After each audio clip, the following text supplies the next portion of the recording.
How much longer until progressives win the majority in Congress? We're going to find out on this episode of Not Suitable for Democracy.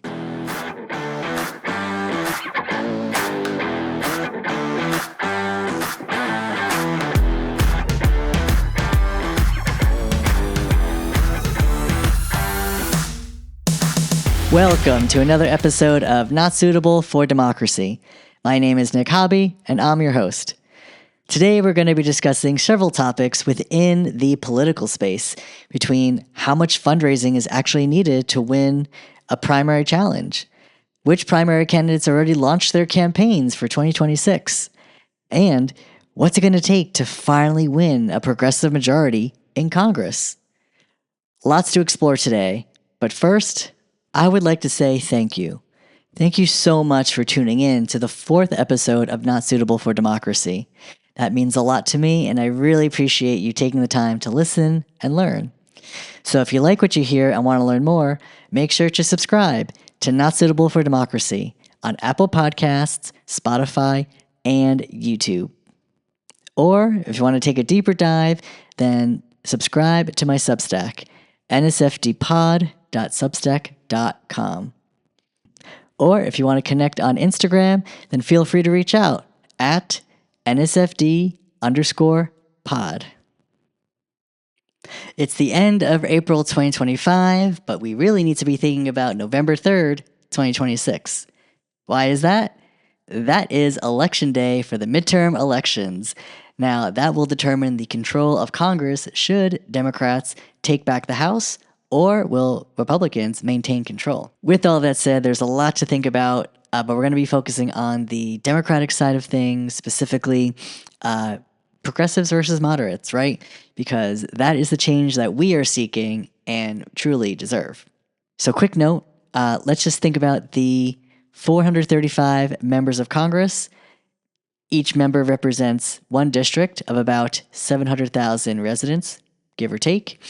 With that said, you need 218, just a simple majority, in order to control the House of Representatives. As of now, Republicans have 218 members of Congress, hence why they have the majority and the control of the House, whereas Democrats, they have about 213 members of Congress. Clearly not enough, but hopefully we can make some inroads and win back the House. So with all of that, now let's think about how many progressive members of Congress we have. There's about 90 members of the Progressive Caucus, give or take, and ideally that number would grow. However, that's still way less than the majority of moderate Democrats that are currently in the House.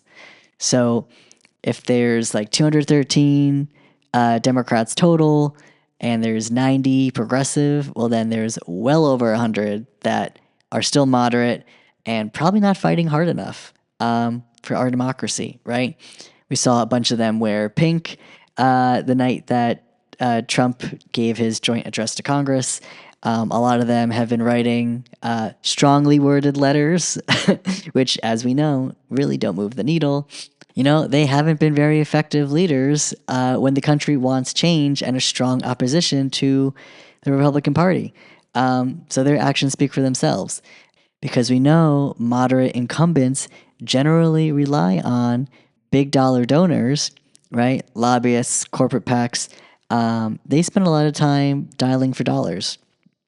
That's something that AOC has called out. That's something that we know is just part of the game, right? It just makes sense for our members of Congress who are moderate to spend a lot of time dialing, talking to people that are going to give them money for their re-election campaign, versus progressive members of Congress who don't have to worry about that. They don't necessarily have to dial for dollars because they're getting their money from grassroots and donors like you and me. So with all that said, the goal again is to make sure that we have a majority of progressives in Congress. A lot of our members of Congress, especially the moderates, you know, they don't like to rock the boat. They specifically don't pass or block certain legislation just because, A, it would affect who they're receiving money from in terms of getting money for their re-election campaign. But then 2, it's also about how they do business, considering, you know, they'll write legislation that favors certain corporations, or they'll make sure that certain votes don't make it to the floor just so that they can then protect the interests of those same companies and investors and shareholders and all those folks. So it's not good, which is why we need progressive members of Congress. Now, I'm not saying just Democrats either, because let's be real, we know that should progressive Democrats, some of them lose their elections or challenges to moderate incumbents, but then we need a progressive independent, someone who's going to get in there outside the two-party system and really, fight for the progressive change that we deserve. So whether these candidates are progressive Democrats or independents, I'm on board with whoever is going to fight for these policies. So that brings me to David Hogg, DNC vice chair, who threw down the gauntlet saying that he will commit $20 million from his Leaders We Deserve PAC to oust moderate incumbent Democrats who are asleep at the wheel in Congress.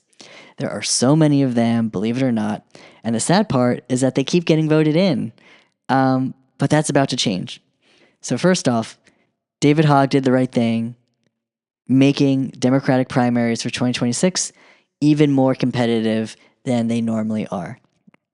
The people need to show Democratic leadership that the way they've been doing things is not good enough. We want people fighting harder. We don't want virtue signaling. We want delivering results. Okay? Huge difference. So until that happens, we're going to be fighting for the people we deserve. Now let's look at what's happened now that David Hogg announced that. What went down? So Ken Martin of the DNC, right, DNC chair, he initially came to that position saying, hey, we're going to have a war room that's going to, put out content, fighting Republicans and Trump at every turn, really making noise. And that sounded great. He's been elected, but the DNC hasn't really put out much. I haven't heard anything. I haven't seen anything. That's not to say if I haven't seen it, it doesn't exist. But it is to say if it's not making headlines and they're not putting out this great content, then what are they waiting for? I feel like they're very far behind in their ambitious goals. But anyway, fast forward, he actually got really mad at David Hogg and he gave him an ultimatum. So point being here is that David Hogg and all the other folks at the DNC had to sign a pledge. And the pledge essentially said, if you support DNC and your leadership role, then you will not get involved in the primaries, right? It was the Neutrality Act. It was this pledge that would ensure that no one would tip the scale in favor of one candidate or another. Which, hey, that makes sense. That's fine, right? I think neutrality is good. However, what that also does, it also declaws or defangs any opposition to moderate incumbents. We know that moderates usually slide in through re-election because they don't get a challenge. So it's like, if they just slide in because they don't really do the work and no one's going to challenge them, and they keep putting out these lackluster policies, these, inadequate solutions, and they keep dialing for donors, dollaring for dollars, and they're not actually, doing the work that's needed to really push back against Trump and Republicans, let alone fight for progressive legislation, then they don't deserve to be there. They do not deserve to be there. So what David Hogg did was absolutely astounding, incredible, and vital. This is what we need in our democracy. We need to challenge the status quo, and we need to challenge that everything isn't working for everyone. Maybe a lot of voters out there do like their incumbents, but to be honest, not all of them are doing the work, and they deserve to be challenged. The proof is in the pudding. I mean, look who's in the White House, all because Democrats have been complacent. So, again, point being, I'm so glad David Hogg did that. And Ken Martin said his ultimatum was that either you're going to take back this pledge or you're not going to pursue $20 million, you're not going to commit $20 million to ousting incumbents, or you're going to have to step down from DNC vice chair. So I really hope David Hogg doesn't step down. I hope he stays there. And I also hope that Ken Martin gets over himself. It's great that you want to, have that 20 million maybe invested elsewhere, right? Instead of like against Democrats, you want to have it put toward, against Republicans. But here's the thing. The Democrats who are in office, not all of them are great. They don't deserve it. So then you got Hakeem Jeffries getting into the fray. Hakeem Jeffries, who is the speaker, who is the minority leader of the Democratic caucus, right? He would essentially be next in line to possibly be Speaker of the House, minority speaker, so to speak. He took over after Nancy Pelosi. Remember, it was supposed to be Joe Crowley until AOC won her re-election, so that's how history works. But again, if that gives us a little bit of hope, right? Then at least we know that progressives can make a difference in Congress. Now, Hakeem Jeffries, he came out swinging against David Hogg, saying that this is ridiculous and that he will fully support all Democratic incumbents. So, yes, while it is great that you want to support everyone on the team, everyone who's currently in Congress, yes, that's great and noble. Now is not the time to do that. You defend all of them during the general election, not during the primary. Primary is where there is an exchange of ideas. It's a referendum on how the current member is legislating, how they're leading, or what can they be doing better. So if we just let them all, it's basically the same thing as just not giving them a performance review and saying, oh yeah, they're fine. Meanwhile, like, Democrats lost the House. Democrats are not delivering for the district. Many of them still take corporate money. Money in politics has clearly corrupted their campaigns. And there's really no hope knowing that a lot of these, moderate incumbents are going to play nice or do the right thing and either step down or embrace progressivism. There's a good chance that they will never do that. So with that being said, they need to be ousted. So we got to vote them out, vote them out, vote them out. And for context, Democratic primaries are going to be happening like probably as early as February 2026 and as late as September 2026. So it's going to take up most of the year. And again, out of like the, hundreds of elections that are going to need to be happening, stay informed, keep your eye out, right? I'll share some news even on here as time goes on. But just know that 2026 is where it all goes down. So with all that said, who are the primary challengers that are throwing their hat into the ring? Well, we have some great challengers this year, and I'm super excited to say that so many of them have potential to win because now the odds are stacked in our favor, right? We know that the Democratic Party overall has like a 29% approval rating from the general public. So like people generally are not happy with Democrats. That would mean that Democrats are going to be forced to change. Now, granted, approval ratings could go up, but if they're forced to change, some of them might mean leadership. And new representatives is a great way to start that change. Number two, we know that who's in the White House. And the more they piss people off, right, or the more moves they make, right, he will infuriate Democrats, getting them riled up and engaged. But then two, for any of the lackluster moves that are inadequate from these moderate incumbents, right, a lot of them are not fighting back. They want to make it seem like they are, the optics of it, with no meaningful or substantive conversation or argument to follow that up with. So it's kind of embarrassing, right? You're a member of Congress, but you don't know how to actually fight for your constituents. You shouldn't be leading in the first place. So that will be the key to see their record, how the moderate incumbents are behaving through fighting back or not fighting back and legislating, or at least, what they appear to be legislating on and what their voting record will be. So that will all be very key into how this plays out in terms of progressives ousting incumbents. So we know we're going to need like hundreds of progressives in order to make, progressive policies a priority should they take back the House. And good news, we do have a bunch of progressive challengers who are ready to start the fight.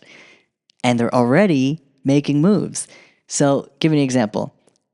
Kat Abu-Ghazaleh, she is running in Illinois' 9th Congressional District. And not only does she have a huge following, she's also managed to raise over $300,000 in just the few opening days of her campaign launching, right? Over $300,000. That is incredible. So there's a lot of enthusiasm there, a lot of excitement. And also, get this, since she's launched her campaign and since David Hogg announced he was going to throw down $20 million to progressive challengers, Jan Schakowsky, the moderate incumbent, woke up from the wheel and actually decided to not seek reelection for that seat. The writing's on the wall. She knew that something had to be done, so, she is stepping down. So that's not to say that the primary challenge is over, because more challengers are potentially going to jump in to the Illinois 9th Democratic primary. But Kat will be the one to watch. 26 years old. She's a former Media Matters staffer. The fact that she has that media training, also just very, very sharp on her political commentary. But will that be enough to translate into leading? That is going to be fascinating to see as that primary unfolds. And the next challenger, Donovan McKinney.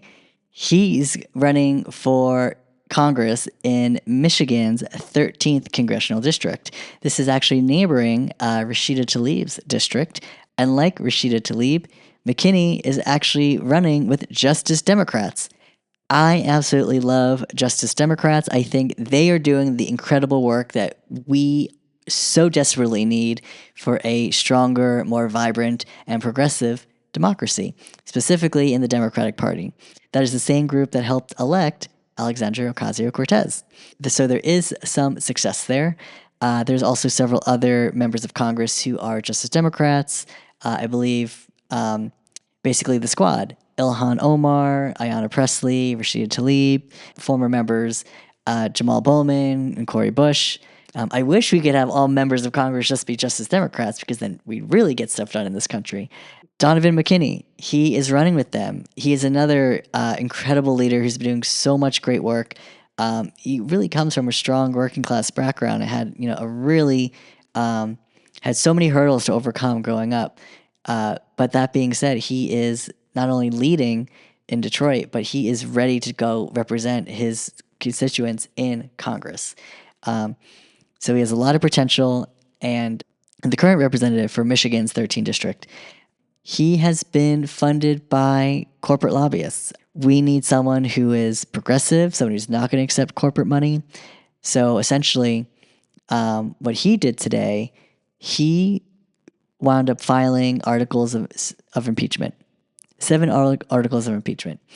Now, I'm sure Democrats out there, especially liberals, are going to say, oh, wow, he did that? Oh, that's such a great thing. We definitely needed to file articles of impeachment against Trump.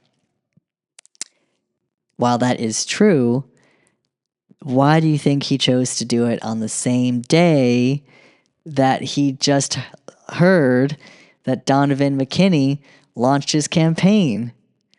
So clearly, the current rep is filing articles of impeachment not to help the people of his district, but to drown out the headlines that there's a primary challenger, and to kind of show the optics of, look at me, I file articles of impeachment for y'all. Don't primary me. I'm part of the solution. Which we know is not true. We know he's not doing it genuinely, and we know it's not in good faith. And the fact he's taking that lobbyist money, it's like we can't trust you if you're going to take lobbyist money. You're not doing it for the right reasons. And also, right, if he's been in Congress for a while now, it's like, why did you wait, almost 100 days to file articles of impeachment against Trump? Like, we all saw what happened the past few months. Like, were you asleep? Were you in a cave? Were you hiding under a rock? Like, what were you doing that prevented you from filing sooner out of everything that's happened? So just this idea that all of a sudden, poof, he woke up one day and wanted to be noble and file articles of impeachment. Nope, not buying it. It's not good. We know it's not for good reasons. So not at all. But that's why you got to support Donovan McKinney, who is a real one for Michigan's 13th district. And our next challenger is Elijah Manley. He is challenging a two-term incumbent out in Florida's 20th congressional district. So this is a pretty fascinating story because Elijah has been running for office over the past several years, working really hard to try to represent his constituents down in the Florida area. With that said, he didn't win those past elections, but this time he is coming for Sheila McCormick, a two-term incumbent. Now, what's great about Elijah is that he is not inexperienced with running for office. He has run several times. He didn't win, but because he has so many years of experience under his belt, he has a much better shot of running a field operation, getting media and press relations, but also just understanding, how to be a better messenger and communicator when running for office. And he's 26 years old. So part of the Gen Z challengers that are challenging older incumbents. But here's the thing. So the great thing about Elijah Manley is that he was able to outraise the incumbent 18-1.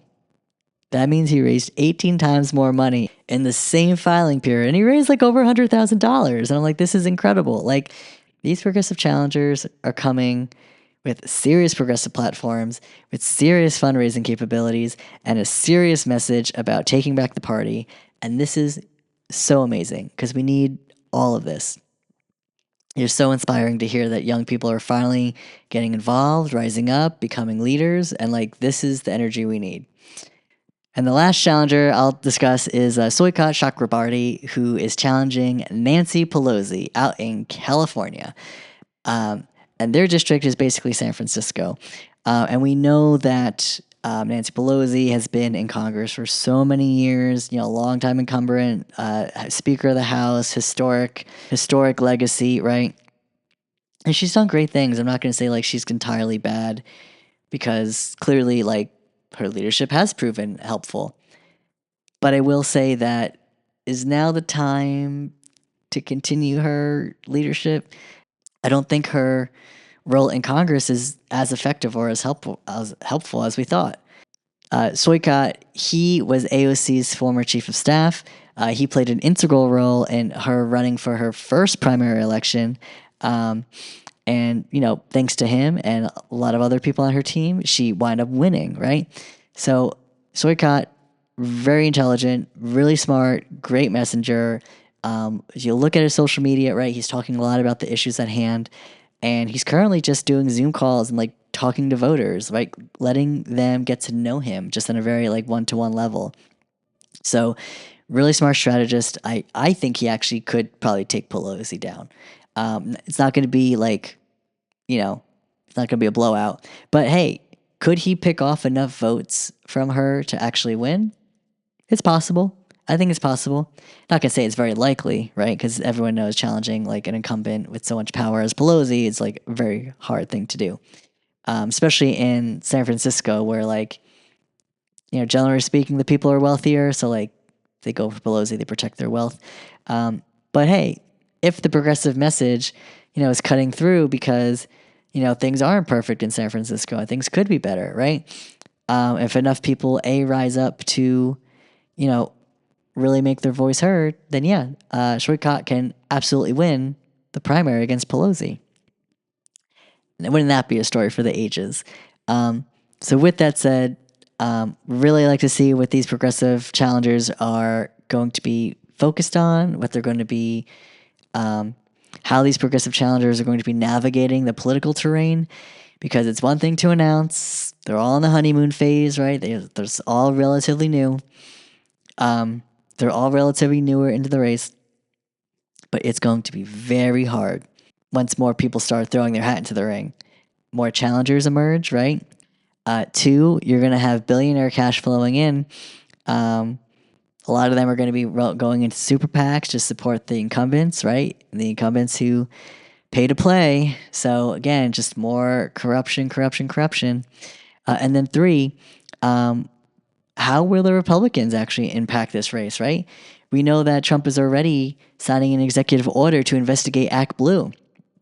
So the fact that Act Blue is the main Democratic fundraising tool or platform, we know that without Act Blue, that would hurt so many candidates, progressives and moderates, incumbents and challengers alike, because they rely on that platform to, obviously fundraise, but then pay for the resources they need to win.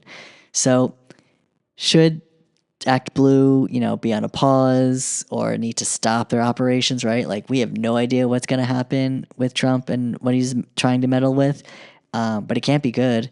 So that's why I feel like, the power of just spreading the message, sharing on social media, talking with people in your lives, like, that is how we can overcome that. But again, it's not going to be enough. That's why you just need to keep pushing and fighting back at every turn. So will progressives ever win a majority? Well, if we're talking about money, right, we need to make sure that either progressives are able to outraise the moderate incumbents, right? Millions upon millions of dollars. I know David Hogg's $20 million commitment, like, that should probably be like a $100 million commitment, to be honest. It'd be great to see him really throw down and get as many people involved with grassroots donations. $5 here, $10 there. That could really, really change the Democratic Party. And I'm sure Ken Martin, the DNC chair, would be furious. But it's exactly what we need to fight for progressive change, because without the money in politics, you take away the corruption, you don't get members of Congress trading stocks, right? We could really see some great change and being able to deliver on this progressive change. That would totally change the game for America. And then even with, again, if we have about 90 in the Progressive Caucus and we need, 218 Democrats to win control of the House, right? We're going to need a lot more money in order to really get progressives to win. Honestly, will we ever see progressive Democrats win a majority?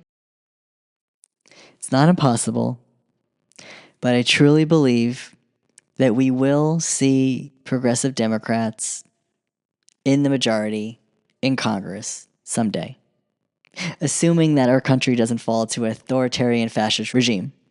But should democracy prevail, then Democrats will hold a majority in Congress.